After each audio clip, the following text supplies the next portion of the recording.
Anthropic just released Claude Fable 5 and the internet is going absolutely crazy, and the experts are doing what they always do. They focus on benchmarks, leaderboards, and hot takes about AGI. But none of it tells you what actually has changed if you make content for a living. Because something did change and it's not what the headlines are focusing on. The real shift is the kind of work you can now hand over in one go.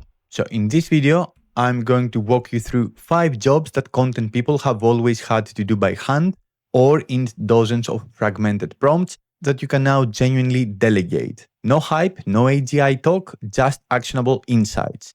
Quick context first, because one number actually matters here and it's not a benchmark score. Claude Fable 5 can hold around 1 million tokens of context in a single conversation. In practical terms, that's roughly 700,000 words.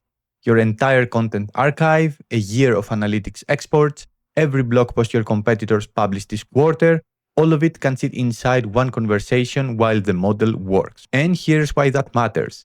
The reason AI has felt underwhelming for serious content work up until now isn't that the models weren't smart enough.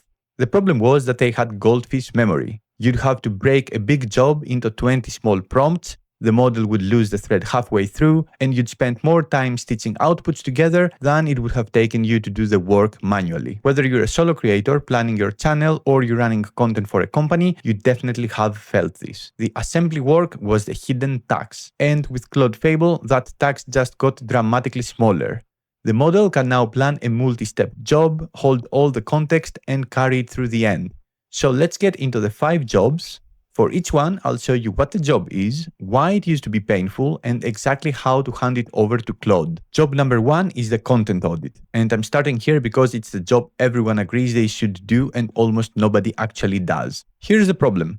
Whether you've got 40 YouTube videos or 400 blog posts, at some point you need to take a step back and ask what's working, what's dead weight, and where the opportunity lies. Doing this properly means going through every piece, checking its performance, mapping it against your topics, and finding the patterns. For a solo creator, that's a lost weekend at the very least.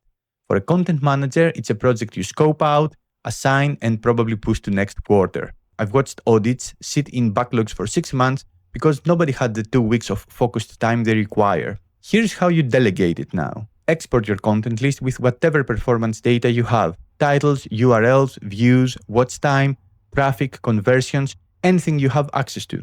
Drop the entire export into one conversation. Then give it your context.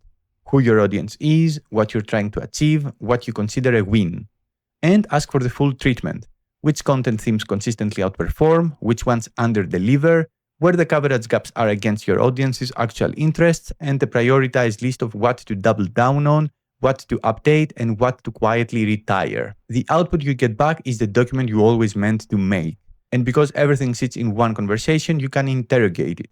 You can ask it follow-up questions and dig into it further. Ask why it flagged a theme as underperforming. Ask what it would do first with your resources. It holds the whole picture while you drill into the details. That's the part that was impossible a few months ago. Job number 2 is competitive content analysis, and this one builds directly on the same principle. Knowing what your competitors are doing is table stakes in any content strategy, but actually doing the analysis is miserable. Say there are 5 channels or 5 brands competing for your audience. Properly analyzing them means reading or watching everything they've published recently, tracking what performed, spotting the topics they're winning, and finding the spaces they left open. Most people do this analysis once, in a burst of motivation, and never again. So their picture of the competitive landscape is permanently 6 months out of date at a minimum. Here's the delegation. Collect the raw material, competitor blog headlines, video titles, their descriptions, published dates, whatever performance signals are public. You can gather this manually or with any scraping tool you like. Remember, it's the analysis that was always the bottleneck, not the collection of data. Drop all of it into one conversation along with your own positioning. Then ask the real questions. What topics is its competitor winning on? Where do they overlap and fight each other? What is nobody covering that the audience clearly wants? And given my positioning, where should I attack first? What you get back is a genuine strategic read, not a summary. And the practical step I'd recommend is making this a standing job. Save your prompt and rerun it monthly with fresh data, and your competitive picture stays current instead of decaying. 20 minutes a month for something that used to be an annual project. Job number 3 is long-form drafting. And before you roll your eyes, I'm not talking about asking AI to write blog posts from nothing. That produces the generic AI sludge we're all drowning in. The actual problem is different. Serious content projects are long. A definitive guide, a white paper, an email course, a video series.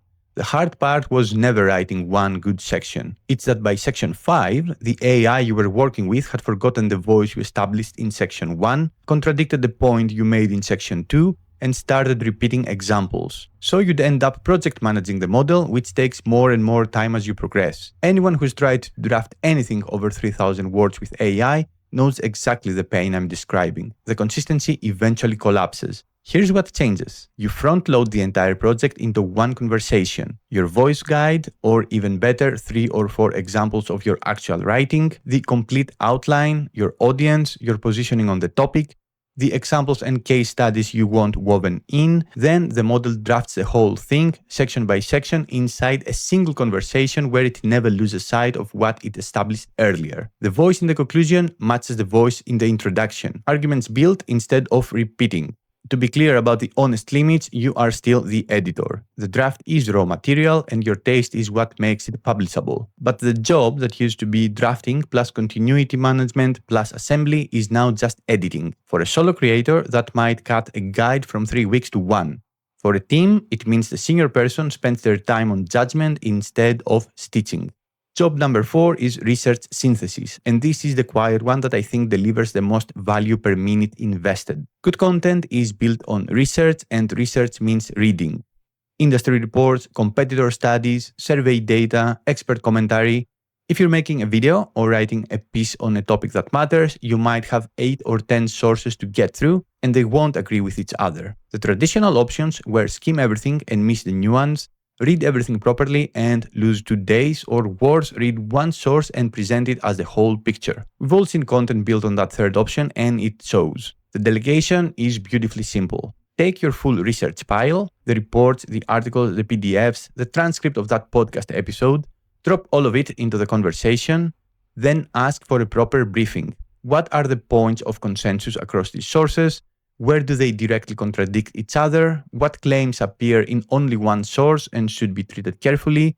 What's the strongest data point for my argument and what's the strongest against it? The contradiction mapping is the part that changes your content quality. Most AI summaries flatten everything into agreeable mass. When you ask explicitly the model to find the disagreements between sources it's holding simultaneously, you get the texture that makes your content credible. You walk into your script or your draft knowing not just what the research says, but where it's genuinely uncertain. That's the difference between content that informs and content that just repeats. Job number 5 is repurposing.